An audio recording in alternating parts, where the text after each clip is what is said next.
నేను చాలాసార్లు మెడికల్ ఫీల్డ్లో ఉన్నప్పుడు వినేవాడిని. పొగ తాగే వాళ్ళందరికీ క్యాన్సర్ వస్తుందా అని ప్రశ్నించేవాళ్ళు మా డాక్టర్ని. ఇది చాలామందికి ఉంటుంది, పొగ తాగే వాళ్ళందరికీ క్యాన్సర్ వస్తుందా అని. పొగ తాగే వాళ్ళందరికీ క్యాన్సర్ రాదు, కానీ టీత్ అంటే నోటిలోకి నాలుకకు, గొంతుకు, పళ్ళకు, ఊపిరితిత్తులకు సంబంధించినటువంటి క్యాన్సర్ వచ్చిన వాళ్ళందరూ కూడా స్మోకింగ్ చేసిన వాళ్ళు కానీ, తంబాకు నమిలిన వాళ్ళు కానీ, పొగాకు నమిలిన వాళ్ళు కానీ అయి ఉన్నారు. మీకు చిన్న తేడా అర్థమై ఉంటుంది అనుకుంటా. పొగ త్రాగిన వాళ్ళందరికీ క్యాన్సర్ రాదు, కానీ క్యాన్సర్ వచ్చిన వాళ్ళు మాత్రం ఖచ్చితంగా పొగ త్రాగిన వాళ్ళు కానీ, పొగాకు తిన్నోళ్ళు కానీ అయి ఉన్నారు. ఇది తేడా. ఇది ఎందుకు చెప్తున్నానంటే, మీకు చాలామందికి ఇది అనుమానం వస్తుంది. చాలామంది తాగుతున్నారు కదా, అందరికీ రావడం లేదు కదా క్యాన్సరు, మరి మాకు పొగ తాగితే మాకెందుకు వస్తుంది అనేటువంటి ప్రశ్న ప్రతి ఒక్కరి మైండ్లో తొలుస్తుంటుంది. ఇది నిజమే. పొగ తాగే వాళ్ళందరికీ, తంబాకు తినే వాళ్ళందరికీ కూడా క్యాన్సర్ రాదు. కానీ క్యాన్సర్ వచ్చిన వాళ్ళు ఎవరు? గొంతు క్యాన్సరు, ఊపిరితిత్తుల క్యాన్సరు, నాలుక క్యాన్సరు, పళ్ళకు వచ్చినటువంటి చిగుర్లకు వచ్చినటువంటి క్యాన్సరు, వీటన్నిటికీ మాత్రము వచ్చిన వాళ్ళందరికీ మాత్రము ఏదో ఒక అలవాటు ఉండింది. అంటే స్మోకింగ్ చేయడం కానీ, తంబాకు తినడం కానీ అనేటువంటి అలవాటు ఉంది. సో ఇప్పుడు ఇక్కడ అందరికీ రాదు, కానీ వచ్చిన వాళ్ళకి ఇది ఉంది అంటే అది ఎంతో కొంత ఎఫెక్టు, దానివల్ల కొంత ప్రభావం చూపిస్తుంది అనే కదా దాని అర్థం. అందుకనే వాటికి దూరంగా ఉండడం అనేది చాలా మంచిది. పొగకు ప్రత్యేకంగా పొగకు, తంబాకు ఎందుకు దూరంగా ఉండాలో నేను మీకు వివరించే ప్రయత్నం చేస్తాను. వీలైతే చూడండి, మీకు చాలా ఉపయోగకరంగా ఉంటుంది వీడియో. మన శరీరంలో రక్తంలో ఎర్ర రక్త కణాలు, తెల్ల రక్త కణాలు, ప్లేట్లెట్స్ అని 3 రకాల కణాలు ఉంటాయి. ముఖ్యంగా ఇవి ప్రతి ఒక్క వ్యక్తి రక్తంలో ఉండేటువంటి కణాలు. వీటన్నిటి గురించి చెప్పాలంటే పెద్ద సైన్స్ అవుతుంది, అదంతా నేను చెప్పను మీకు. కానీ ఇప్పుడు ఎర్ర రక్త కణాలు అనేటివి ఏం చేస్తుందంటే, దాంట్లో హిమోగ్లోబిన్ అనేటువంటి ఒక పదార్థం ఉంటుంది. ఈ హిమోగ్లోబిన్ మనకు శక్తిని ఇస్తుంది. యాక్చువల్గా ఈ రక్తం అనేది శరీరంలోని మన భాగాలన్నిటికీ, మన శరీరంలోని అన్ని భాగాలకు ఆక్సిజన్ను చేరవేసేటువంటి సాధనమే ఈ ఎర్ర రక్త కణాలలో ఉన్నటువంటి హిమోగ్లోబిన్. సో ఇవన్నీ ఏం చేస్తాయి ఇది అంటే, మనం ఇప్పుడైతే గాలి పీల్చుకుంటామో ఆ గాలి ద్వారా వచ్చేటువంటి ఆక్సిజన్ను ఈ ఎర్ర రక్త కణాలు క్యారీ చేసి ఆ ఆక్సిజన్ను మన శరీరంలోని అన్ని భాగాలకు కూడా సప్లై చేస్తాయి. తీసుకుపోయి ఆ ఆక్సిజన్ను వాటికి ఇస్తాయి, ఎక్కడ? మన శరీరంలోని అన్ని భాగాలకు.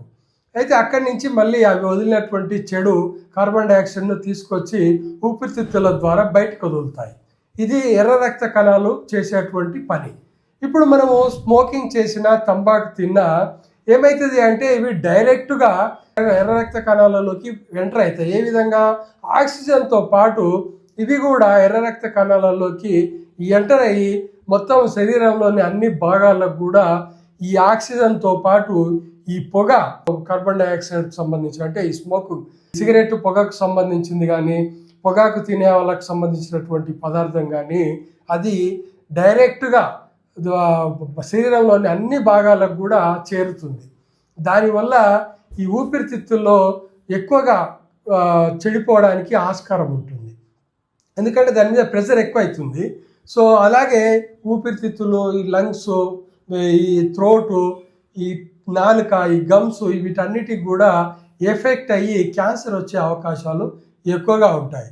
అందువల్లనే చాలా మటుకు ఇది ఆల్కహాల్ కూడా కొంచెం డేంజరే, కానీ ఆల్కహాల్ కంటే కూడా స్మోకింగ్ అనేది చాలా ఎక్కువ డేంజర్, అపాయం. ఎందుకు మీకు అర్థమైంటుంది. ఇప్పుడు ఆల్కహాల్ తీసుకుంటే అదంతా లోపలికి పోయి శరీరంలోకి పోయిన తర్వాత అది డైజెస్ట్ అయిన తర్వాత కొంత భాగం మాత్రమే రక్తంలో కలుస్తుంది.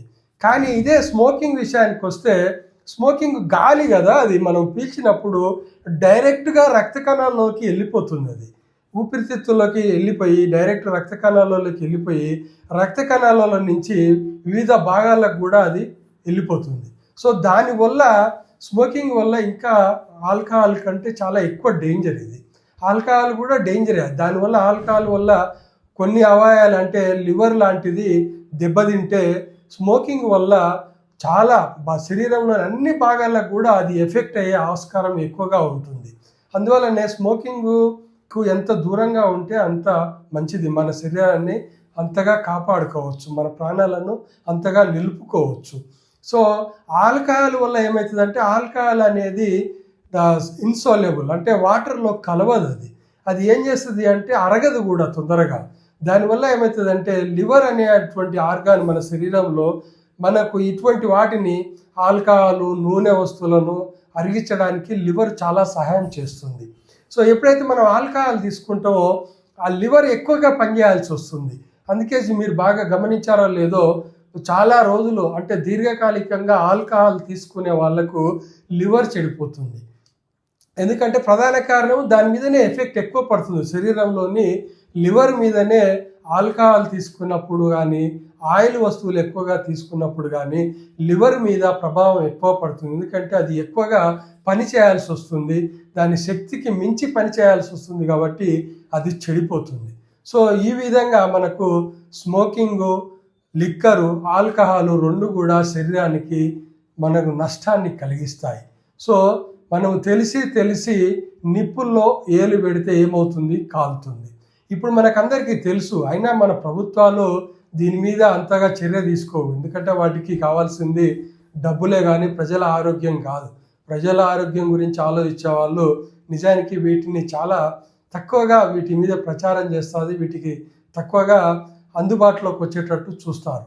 కానీ మన దేశంలో ఏ సందులో చూసినా, ఏ కొట్టులో చూసినా సిగరెట్ అమ్ముతారు, ఏ సందులో చూసినా మందు అమ్ముతారు. ప్రపంచంలో ఎక్కడైనా సరే ఆహారం దొరకదేమో కానీ మందు, సిగరెట్ మాత్రం మన ఒక్క దేశమే కాదు ప్రపంచం అంతా దొరుకుతుంది. ఇది ఒక విధంగా మనం ప్రజలు చేసుకున్నటువంటి ఇది దురదృష్టకరమైనటువంటి చర్య ఇది.